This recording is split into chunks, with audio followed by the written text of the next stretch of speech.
Chers amis du groupe Sauvons le Congo, nalingaki kokota na débat oyo te entre camarade Janon Congolo na camarade Mutoka. Bango nyonso baza bakadre ya UDPS. Mais eloko na kolobela bino eza boyi. Namoni, vous êtes deux camps ici. Il y a un camp qui soutient Augustin Kabouya et un autre baza ko soutenir M. Deo. Na audio na ngai ya lobby na lobelaki bino ke non, tous les deux baza batu moko. Bango nyonso baza ko recevoir ba ordre esika moko. Kabouya esika azoka ba ordre de esika pe Deo azoka ba ordre. IDPS c'est eza lisusu patrimoine commun te. IDPS est comme un bien privé. L'IDPS est comme un bien privé, il y a famille. Si vous ne comprenez pas, dans le Belakabine, la plupart des gens qui ont un débat ont moins de 50 ans d'alité. Alors, il faut quand même moins qu'elle. Il y a que défendre un parti et jusqu'aujourd'hui, vous devez profiter de l'autre côté. Moi, à votre place, nous devons seulement dire merci à camarade Félix et sa famille, c'est fini. Et on regrette le temps passé, on regrette les sacrifices. Et tout le Bakar merci. Merci à sa famille. Merci à notre fait Etienne Tshisekedi pour tout ce qu'il a fait, tout ce qu'il avait fait à l'époque. Merci à tous les 13 parlementaires. Et c'est fini. Et commençons déjà à penser comment faire d'autres choses. Commençons comment kolobela bana tozala bango nini bako ça dans l'avenir ba erreur nini biso to sali o bango peut basala te. Voilà comment les intellectuels ba mikol bako raisonner façon bako raisonner. Vous vous battez pour Kabouya. Qu'est-ce que vous gagnez? Vous vous battez pour Deo. Bokozani n'est pas naïf. Mes chers amis, l'histoire du passé est pesmino les santé. Hein? Napesa bino moi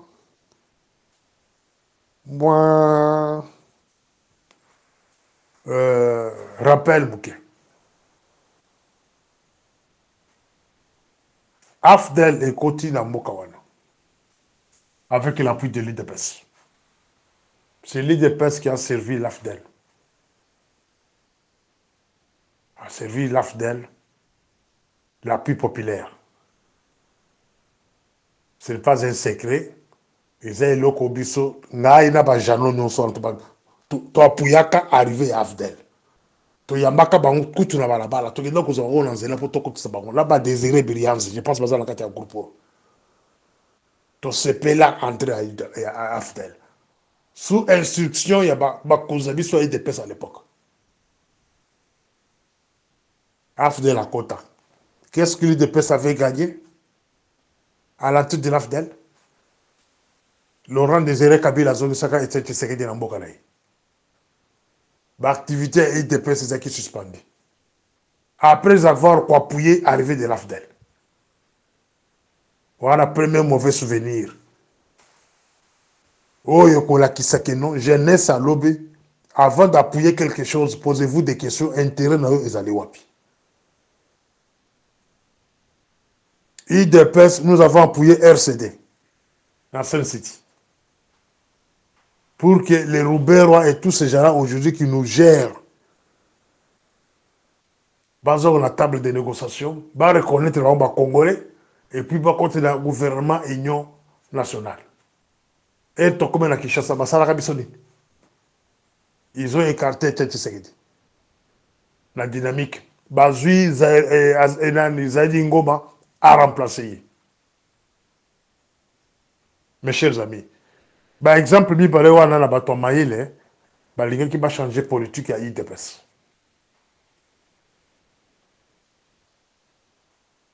Yasuka, plutôt. la différente négociation avec Kabila, avant fin mandat Kabila. Avec Senko. Ils ont encore dribblé l'IDPS pour télescoper Sami Badibanga, télescoper Chibala. Dino ba militaire IDPS besoin kinini et l'autre côté. C'est quoi ya suka ba Kozosko Félix Tshisekedi. Donc ils ont seulement pris Félix Tshisekedi, battu dans le pouvoir. Posez-moi la question, qu'est-ce que l'IDPS a gagné après avoir soutenu Félix Tshisekedi? Ici, tout au là, ici on cause en famille. On cause en famille. Évitons des insultes. La épisode qui nous rappelle. Était juif Félix comme moi Nandako. Fils maison. Il y a IDPS. Moi, il y a opposant historique. Espoir de peuple Mubimba. Là-bas, il y a IDPS, des gens qui posent sur lui. Je vous pose la question, Janon Kongolo. Les pro-Kabouya. Yebisanga et loko nini yo ozui. Avec ses pouvoirs ici. Soit disant les pouvoirs de l'IDPS. Et loko nini ozui. Apparemment, tu n'es pas au Congo. Hein? Apparemment, l'autre ici, Boutoka aussi n'est pas au Congo. Hein? Tous, vous êtes au Canada. Hein? Mais vous avez s'enrichir dans la Katiamboka. Mais ça doit vous interpeller quand même.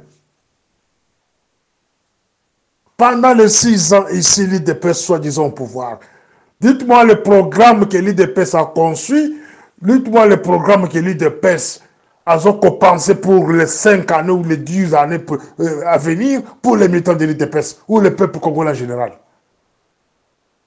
Les Bissangaï sont des points qui m'énervent, moi. Et ce programme-là n'existe pas. Tout ce que vous connaissez à dire aux gens, ce sont des promesses. En dehors des promesses, on va couper ça, combattant, bazana plan. Mon côté, Kabouya qui vous êtes en train de défendre, posez-lui la question, quel est son plan?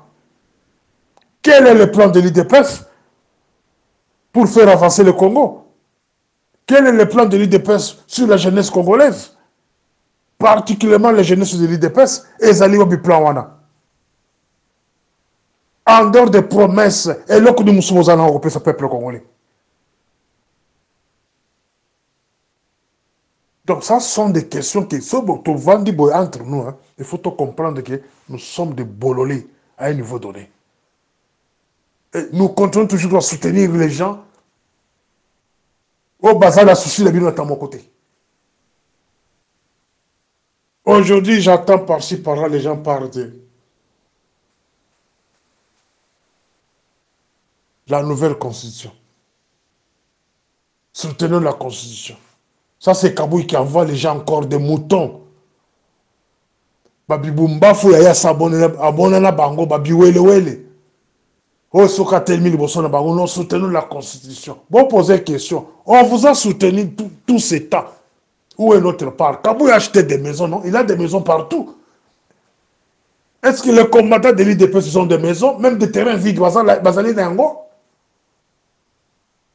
Adero ba 1000 francs, ba 2000 francs, ba 3000 francs, ba pesa bango. Est-ce que bazali na moyen consommer terrain? Kabila des châteaux? Kabila a un salaire, a un bon ebele a. Pendant les 6 ans ici, c'est parmi les riches. Donc, tous les mensonges là que Kabouya vous a parlé, vous continuez toujours à les croire. Ils allaient envoûtement ou bien ils sorcellerie. C'est comme une femme, même au bas, la bête à Kaime Colognon, à Nyoko la Kaye, à Zaka Kolingaye. Ça, c'est l'envoûtement. S'il y a encore des militants de l'IDPS qui continuent à croire aux gens genre des individus, en tout cas, ils sont envoûtés, bah, ça possédé. C'est une honte de se faire m'appeler militant de l'IDPS. Je suis parmi les gens au bassin qui la constitution n'a pas aboli rango. Je ne dis pas que va trier l'article. Oh, ils allaient côté Kamboka, mais va abolir la constitution parce que c'est l'œuvre des belligérants. C'est quelque chose qui a été conçu par des voyous, des Rwandais. Et bah, ils imposent aux Congolais.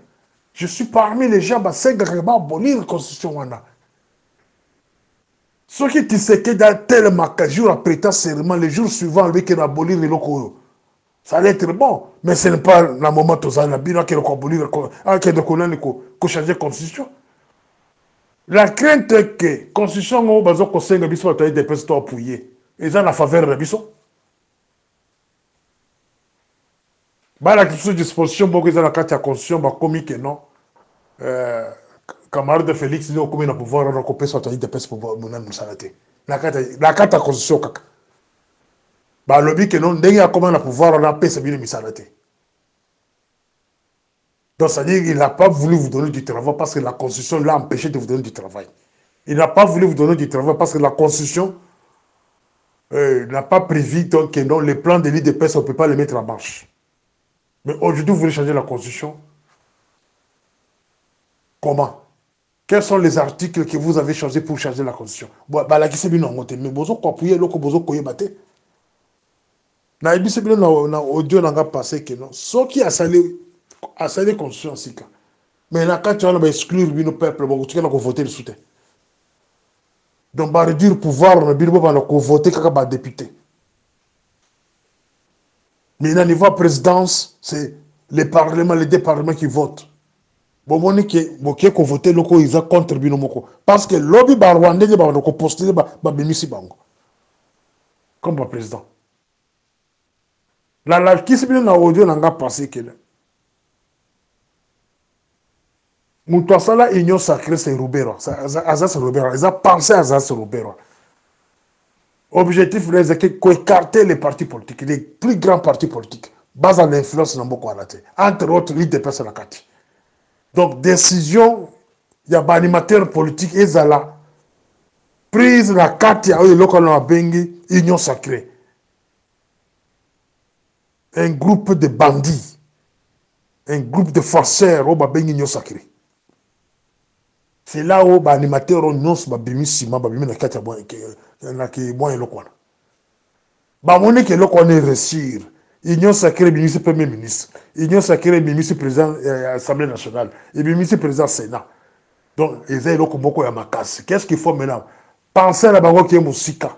Il faut maintenant ça la constitution sika. La constitution, on a exclure ce qu'on bat.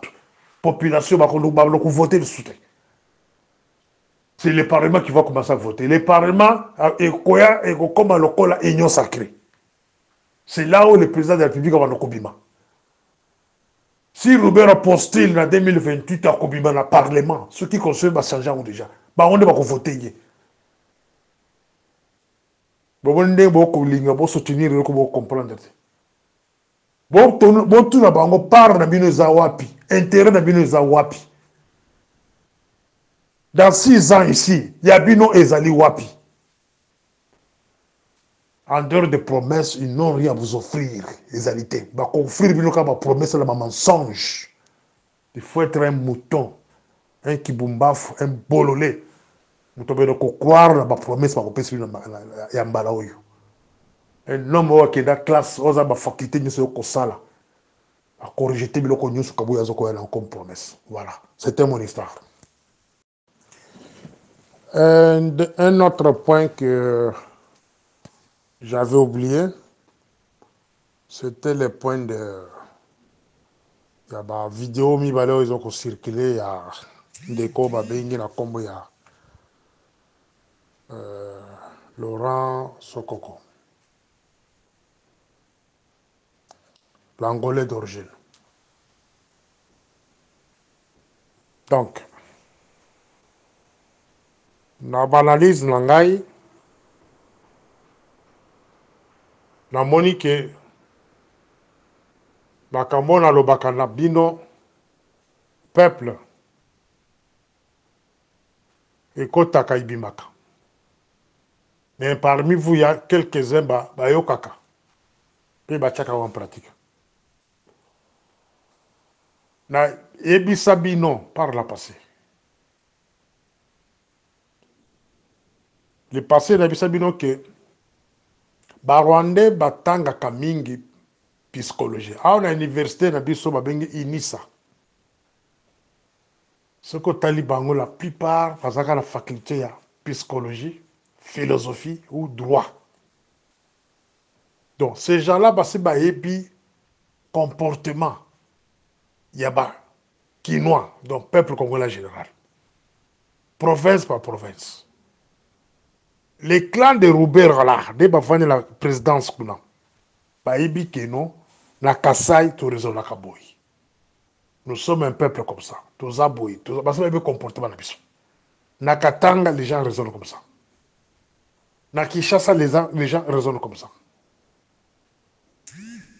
Baebi que non, bolinga kamaka mwa bitumba. Bolinga ka guerre, mais vous avez prêt à la guerre. Ça, je m'adresse au Kinois. Toloba kamingi, to kala kamingi, mais nous ne sommes pas prêts à kusala, kozo mundu kibe kokufa, pour la sauver un boka. Tout ça, comme maquille les réseaux sociaux. Il y a le cas de Charles Onana, un sujet camerounais. Il défend les Congo. Mais tout ce temps, moi, j'ai observé le comportement des Congolais. J'ai observé le comportement des dirigeants congolais. Batikala Kosenga jamais le peuple congolais dans son ensemble, même Bazana Poto, va soutenir Charles Onana. Non.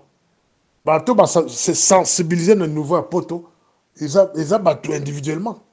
Ils sont les combattants de l'Europe. Mais les gouvernements congolais restés mieux à Kinshasa, distraits. Il n'y a pas de mobilisation. Dans le niveau à Kivu d'ailleurs, de Kivu, les grands Kivu, Nord Kivu et Sud Kivu, silence des morts. La société civile à Grand Kivu, bavandi kimia bakangi bambanga na bango. L'association des droits de l'homme à Bato Kivu, bakangi bambanga na bango. Là, bazana Kinshasa, bakangi bambanga. Mobilisation mon côté ezali. Ba victime il y a 10 millions, 15 millions, soi-disant. Bazawapi. C'est le moment maintenant qu'on rejoindre Charles Onana. Même si vous n'avez pas de moyens, présentez-vous dans des ambassades. Présentez-vous. Avec vos preuves que non, la famille n'a pas boumaka autant. La famille n'a pas boumaka bobakata batumitu. C'est le moment. Maintenant, pour vous faire distraire, c'était Laurent Sokoko Abimi. Et Laurent Sokoko Abimi, à un moment où Charles Onana a allé dans le tribunal, c'est une autre distraction. Ça, c'est. Ils ont un haut niveau. Abimi, et non, ils ont utilisé ex-phase pour ne pas Félix. Ex-phase. En 97, quand l'ex-phase entrait là-bas, moi j'avais 27 ans.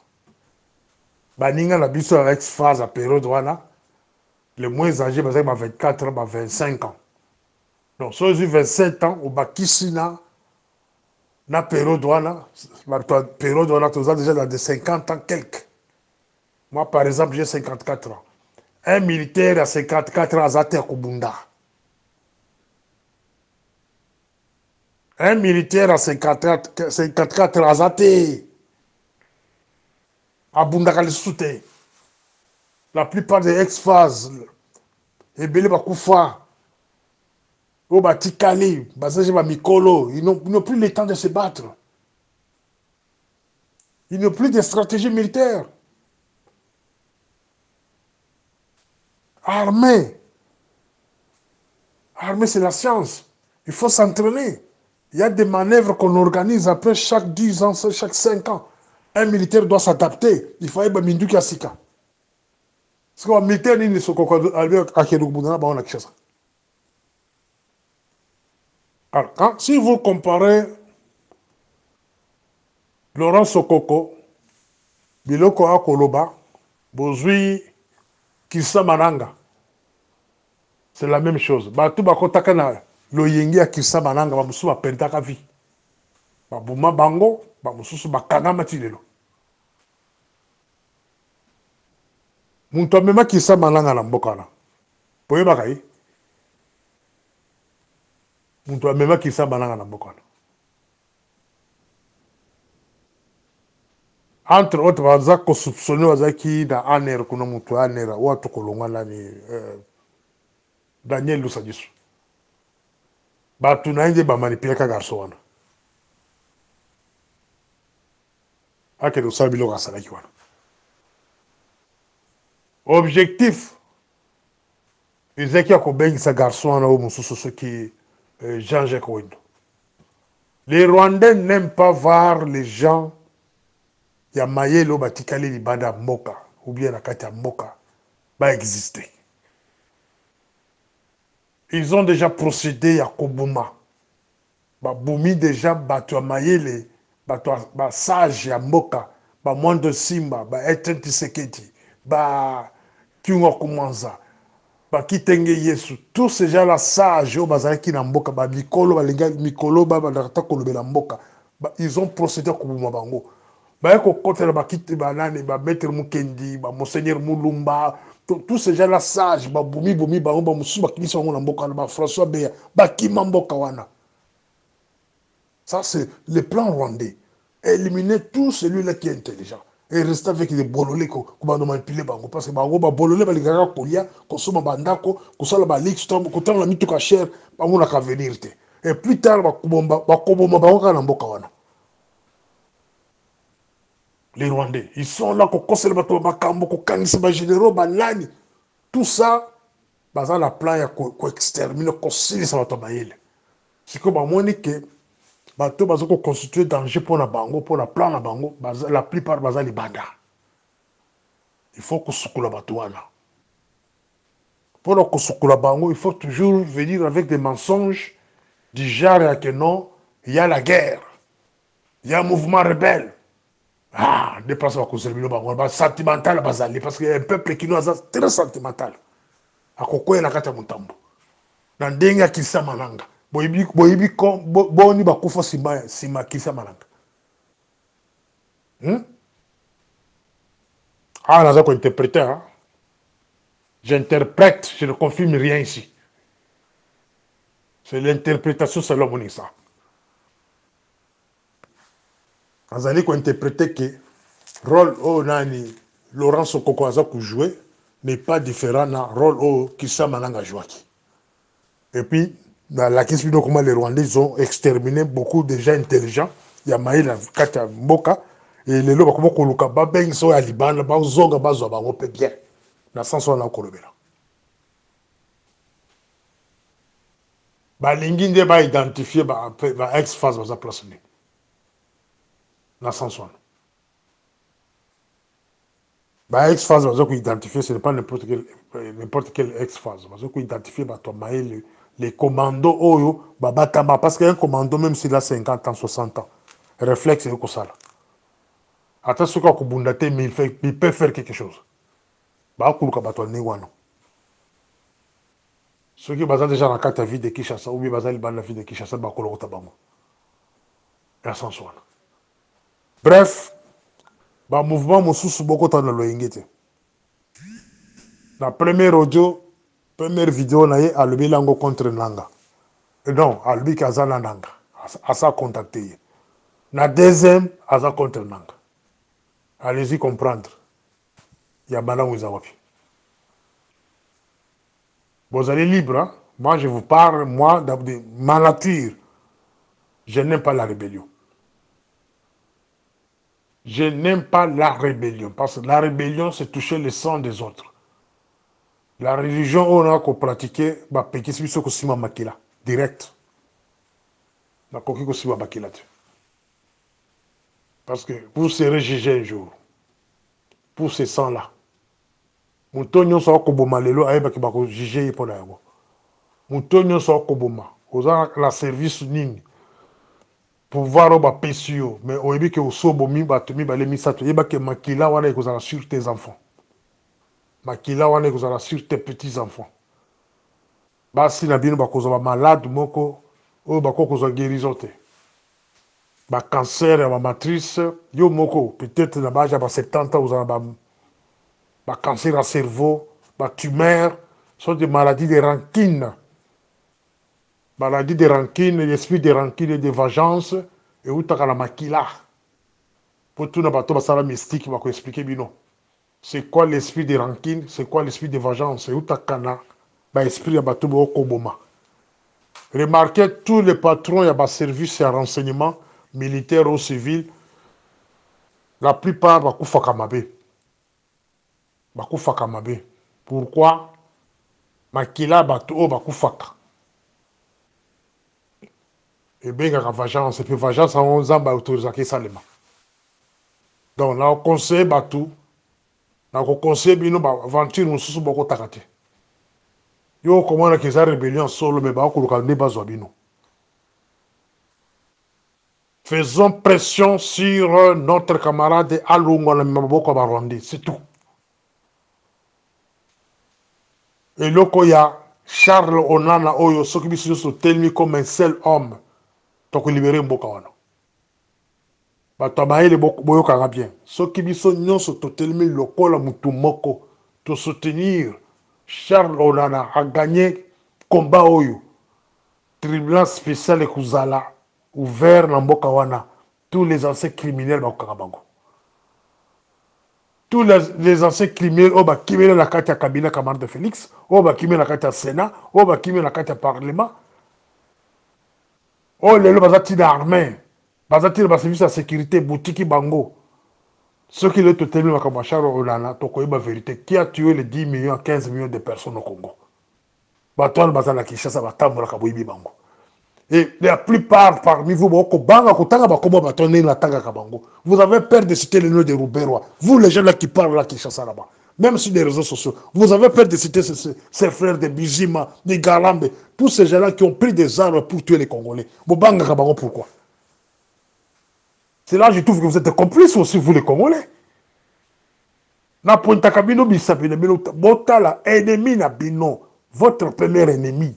Ce sont les Rwandais là qui sont dans les cabinets de Félix. Les Rwandais là, Bato Basalaka RCD Goma, les MRC de Jean-Pierre Bemba, sont les ennemis du Congo. Bato Wana Sobote Mele Bango, Mokolo Moko, comme en 98, Congo est occupé libre. Voilà. Morning Star.